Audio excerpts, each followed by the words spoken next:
సిక్కిం రాష్ట్ర ప్రజలు తాము సంపాదించేటటువంటి సంపాదనలోంచి ఆదాయ పన్ను చెల్లించాల్సిన అవసరమే లేదు. ఎందుకంటే 1975కు పూర్వం ఈ సిక్కిం ప్రాంతం అనేది చోగ్యాల్ రాజవంశ పరిపాలనలో ఒక స్వతంత్ర రాజ్యంగా ఉండేది. స్వతంత్ర రాజ్యంగా ఉన్నప్పుడు దానికంటూ సొంత చట్టాలను తయారు చేసుకుంది, అలాగే సొంత పన్ను విధానాన్ని కూడా తయారు చేసుకుంది. ఆ సొంత పన్ను విధానంలోనే ఒకటి ఈ ఆదాయ పన్ను మినహాయింపు. 1975లో ఈ సిక్కిం ప్రాంతం అనేది భారతదేశంలో అధికారికంగా 22వ రాష్ట్రంగా విలీనమైంది.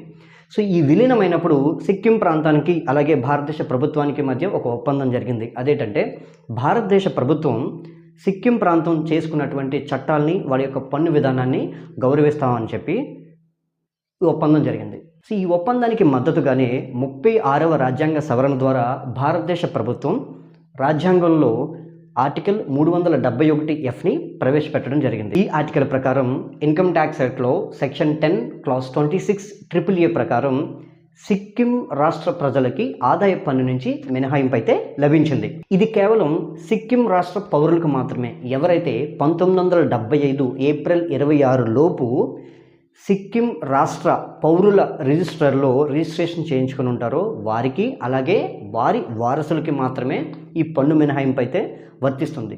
సో ఎవరైనా ఇతర రాష్ట్ర ప్రజలు కనుక ఈ రాష్ట్రం వెళ్ళి ఉద్యోగం చేసుకున్నా, వ్యాపారం చేసుకున్నా వారికి మినహాయింపు లభిస్తుంది అని ఆశిస్తే మాత్రం అది చెల్లదు, అది ఎప్పటికీ వర్తించదు. కేవలం సిక్కిం ప్రాంత ప్రజలకు మాత్రమే ఈ చట్టం అనేది వర్తిస్తుంది. సో కంటెంట్ నచ్చితే కనుక ఛానల్ని సబ్స్క్రైబ్ చేసుకోండి. Thank you so much.